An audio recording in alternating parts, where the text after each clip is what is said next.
Hi guys, so dito na tayo sa part 5. Baka ito na yung last part ng video natin at gagawin na ako ng ibang series ulit.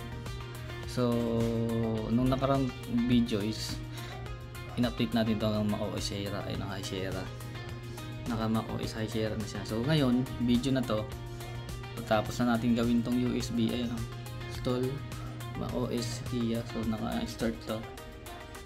So yung nakarang video gumawa tayo ng USB, so ngayon i-install na natin. So pag ganyan, huwag mong i-click to, yung launchpad tsaka to. Pag click mo yan, hindi yan mag-install. So ngayon ang first step natin is restart. So pag press mo yung restart, press down mo yung option key. Ito option key, press down mo lang. So restart, click restart, ayan, restart. Restart natin, tapos press mo lang yung option key, ayan. So panoorin nyo yung last video ko na how to create USB bootable para maka-install kayo ng si Kia sa old MacBook nyo na unsupported.